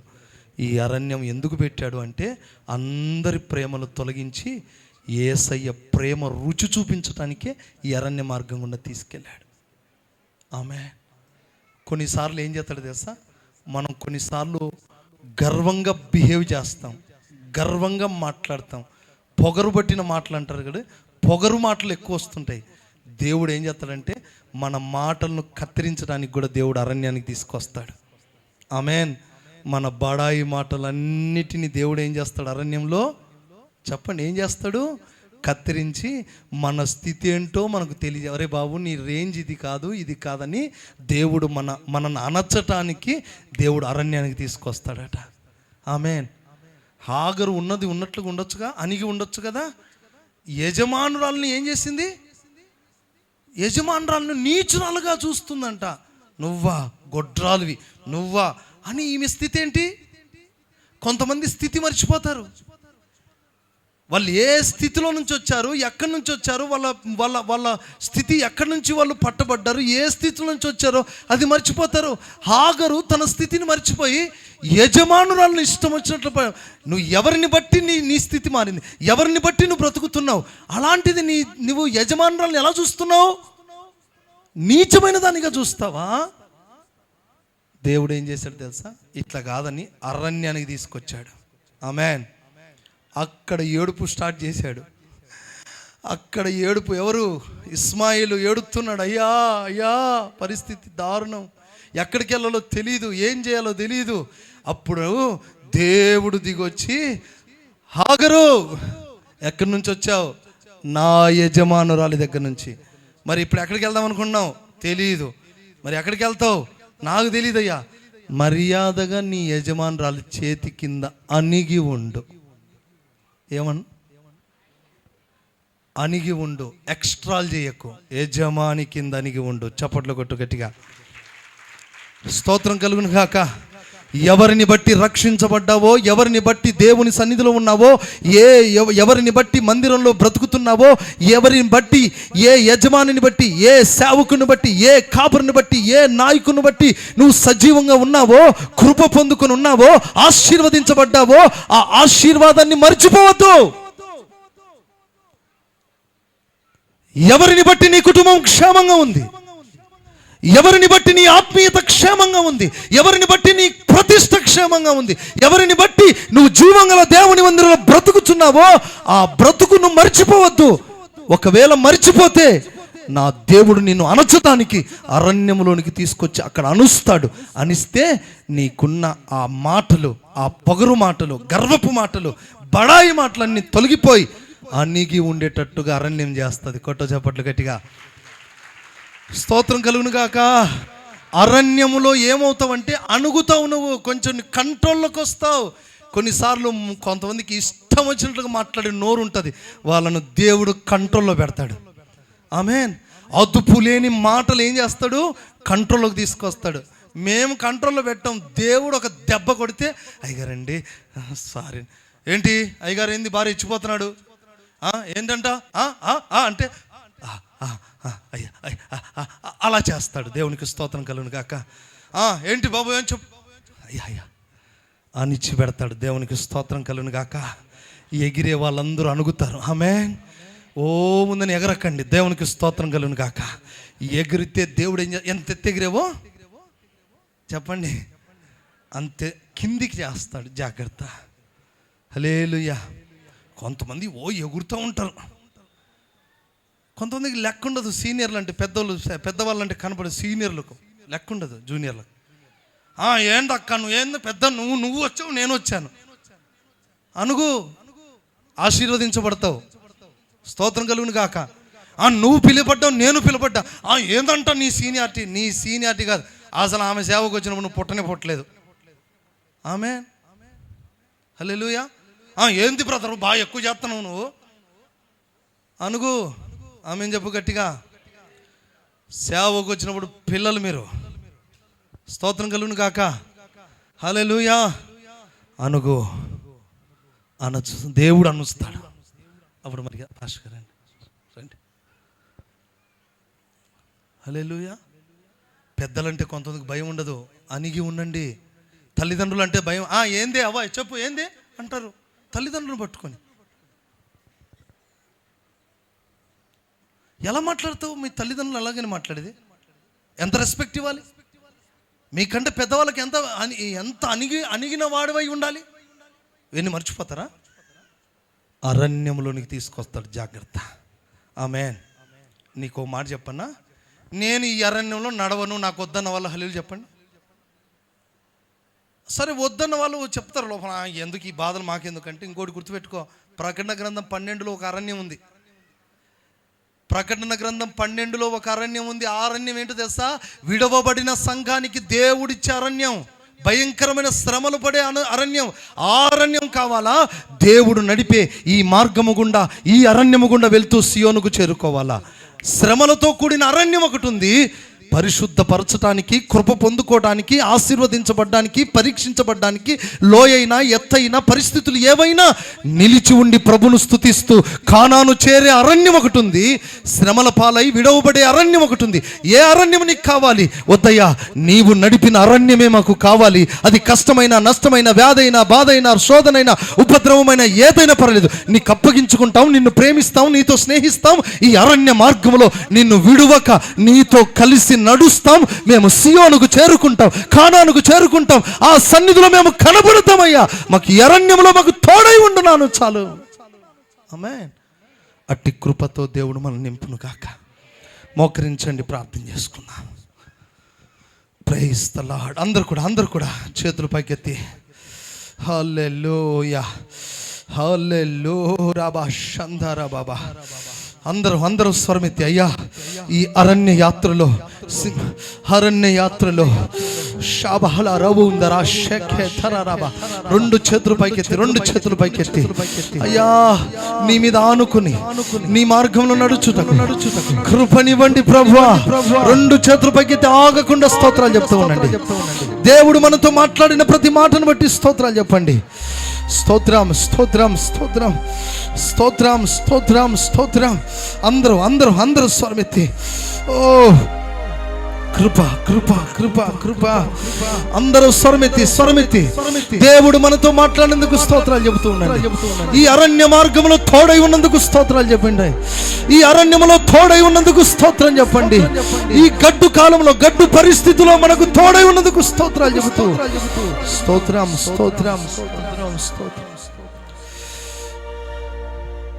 యేసు మీదే ఆనుకో, యేసు మీదే ఆనుకో, అరణ్య మార్గములో పయనించే సంఘమా, అరణ్య మార్గములో పయనించే సంఘమా,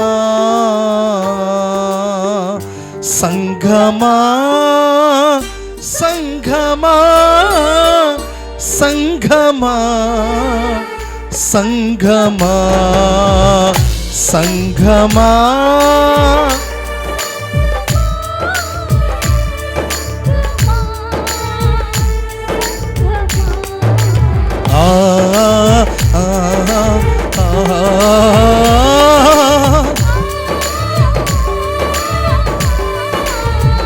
చప్పట్లు కొడుతూ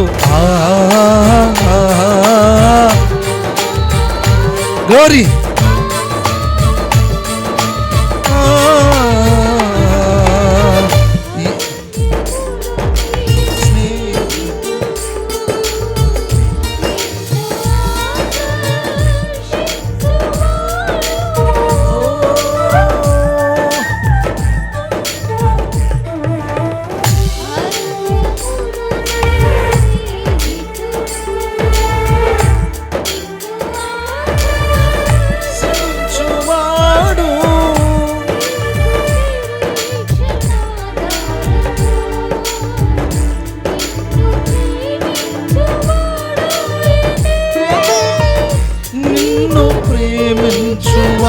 ఆయనే ఆయనే ఆయనే ఆయనే ఆయనే ఆయనే.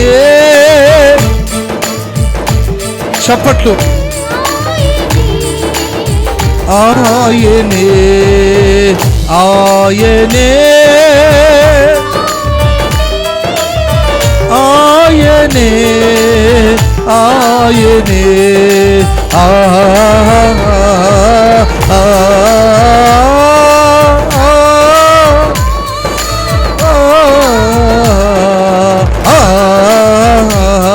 ఆనుకొని ఈ అరణ్యములో, యాత్రలో నిన్ను స్నేహించేవాడు ఒక్కడే, నిన్ను స్నేహించేవాడు ఒక్కడే.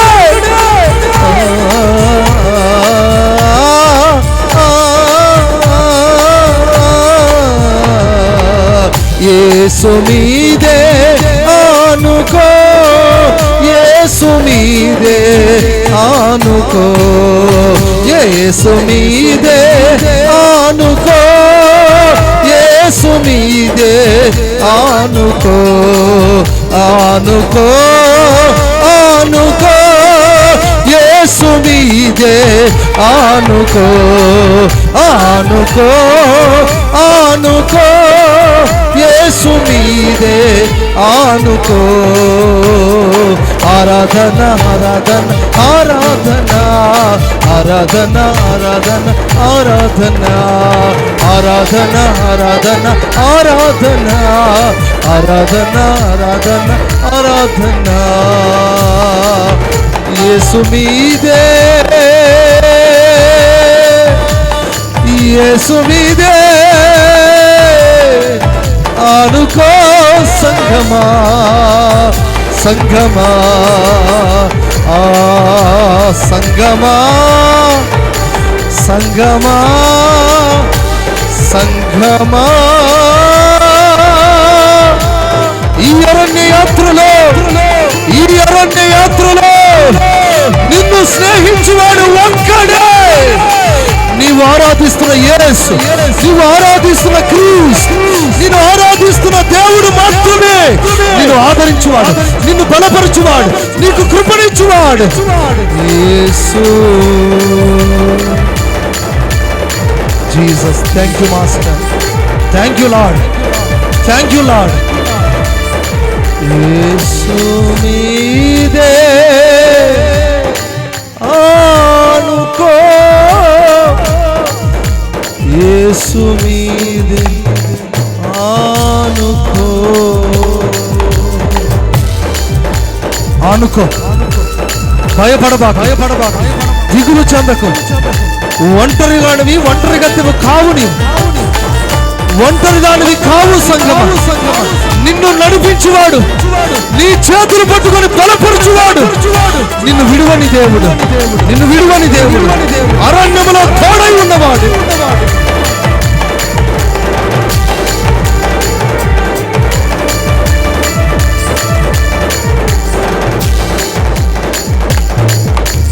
ఎస్,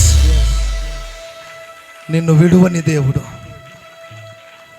ఈ అరణ్య యాత్రలో నిన్ను నడిపించుటకు శక్తి గల దేవుడు, నిన్ను స్నేహించే దేవుడు. అందరూ దూరమైన నీ చేతులు పట్టుకునే దేవుడు. అందరూ దూరం అయిపోయినా ఆయన ప్రేమ నీకు దూరం కాదు. ఎవ్వరు దూరమైనా ఆయన ప్రేమ నీకు దూరం కాదు. బిడ్డ బిడ్డ, సహోదరి సహోదరి, ఈరోజు దేవుడు నీతో మాట్లాడుతూ నిన్ను స్నేహించున్న దేవుడు, నిన్ను విడువని దేవుడు. లోయలు కొండలు నిన్ను దాటింపచేసి, ఎలాంటి పరిస్థితులను దాటింపచేస్తాడు నా దేవుడు, ఎలాంటి పరిస్థితులను దాటింపచేస్తాడు నా ప్రియుడు. అందరూ దూరం అవుతారు, అందరినీ దేవుడు దూరం చేస్తాడు. దేవుని చిత్తం లేకుండా ఏది జరగదు. అరణ్యములో ఒంటరిగా నిన్ను చేస్తాడు, అప్పుడు నువ్వు బాధపడదు. ఈ ఒంటరి పయనములో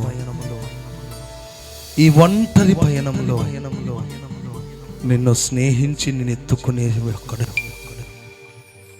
ఈ అరణ్యములో నిన్ను ప్రేమించేవాడు ఒక్కడు, అరణ్యములో నువ్వు ఆయన ఆరాధించే బ్రతుకు బ్రతకాలని. ఈ పరీక్షల మార్గము గుండా వెళ్తుండగా కాపుదల అప్పగించు. ప్రభు ఇంతగా మనం ప్రేమించిన ప్రేమ కొరకు స్తోత్రాలు చెల్లిస్తాం. ప్రభు మనతో మాట్లాడిన ప్రతి మాటను బట్టి స్తోత్రాలు చెల్లిద్దాం. ఈ పునరుద్ధరణ దినమందు మనను స్నేహించి మనతో మాట్లాడినందుకై స్తోత్రాలు చెల్లిద్దాం. తండ్రి అయిన దేవునికి స్తోత్రాలు చెల్లిస్తాం. కుమారుడైన యేసయ్యను బట్టి స్తోత్రాలు చెల్లిస్తాం. పరిశుద్ధాత్మను బట్టి స్తోత్రాలు చెల్లిస్తాం. ఆయన రాకడకు రాజ్యానికి మనల్ని ఆయత్తపరుచున్నట్టు స్తోత్రాలు స్తోత్రం. ప్రేమ కలిగిన మా తండ్రి, మహోన్నతుడైన మా దేవా, మీకు స్తోత్రములు. ఈ పునరుత్థాన దినమున మీ సన్నిధి మా మధ్యలో ఉంచి ఈ ఆరాధన అంతటి ద్వారా మీరు మహిమ పొందినందుకై మీకు స్తోత్రములు. సర్వంతర్యామి అయిన దేవుడవయ్యా, సమస్తమును నడిపించుచున్న దేవుడవు, మా జీవితాలను నడిపించుచున్న దేవుడవు తండ్రి, మీకు స్తోత్రములు. దయగల తండ్రి, ఈ సమయమందు మీ దాసుని మరుగుపరిచి సంఘానికి మీరు విత్తిన మీ వాక్కుని బట్టి మీకు వందనాలు. మేము నడుచుచున్న మార్గం అరణ్య మార్గమని మీరు మాకు బోధించినందుకై మీకు వందనాలయ్యా. క్రైస్తవ జీవితం, ఆత్మీయ జీవితం ఒక అరణ్య మార్గం. లోకములోంచి మమ్మల్ని ప్రత్యేకపరిచి, లోకము మమ్మల్ని అంటకుండా, లోక మాలిన్యం మమ్మల్ని అంటకుండా మమ్మల్ని ప్రత్యేకపరిచావు తండ్రి. అందుకే లోకములో నుండి అరణ్యంలో మమ్మల్ని నడిపిస్తున్నందుకు స్తోత్రం.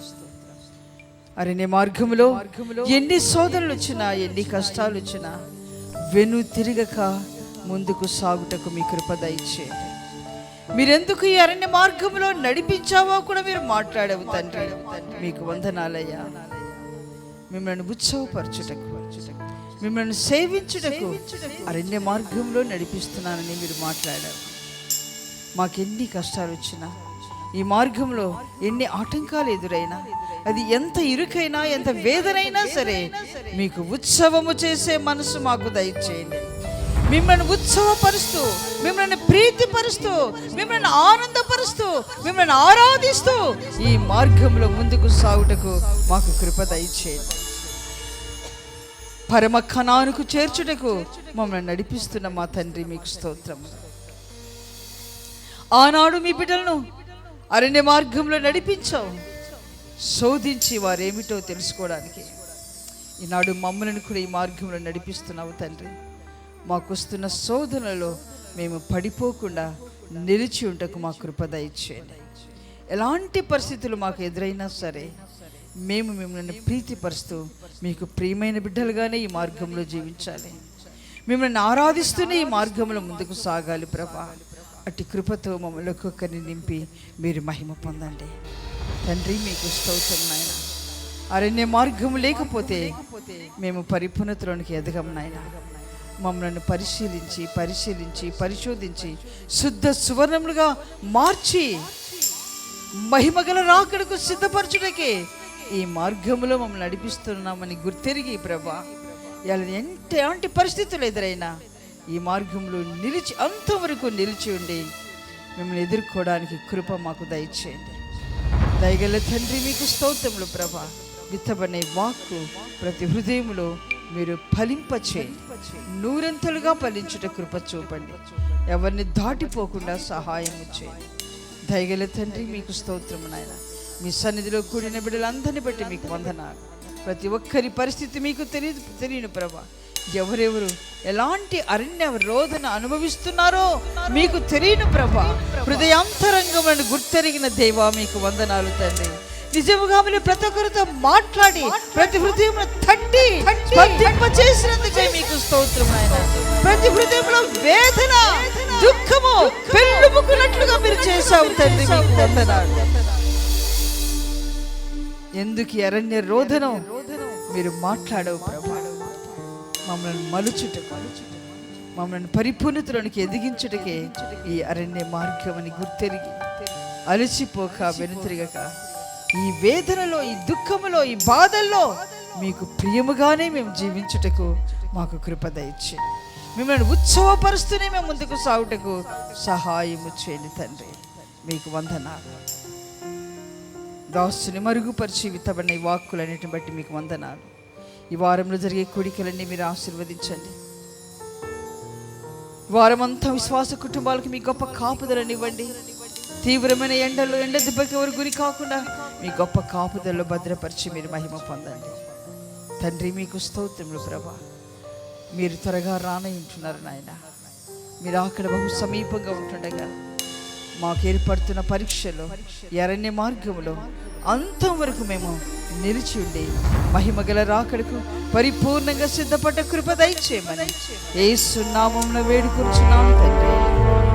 ఆమేన్. మన ప్రభు అయిన యేసు క్రీస్తు కృప, తండ్రి అయిన దేవుని ప్రేమ, పరిశుద్ధాత్మ అన్యోన్య సహవాసం సకల పరిశుద్ధులకు చేరి వచ్చిన సంఘమును సదాకాలము తోడై ఉండి నడిపించును గాక. ఆమేన్. హల్లెలూయా. శబ్దం గట్టిగా హల్లెలూయా. అందరికీ వందనాలు. Praise the lord.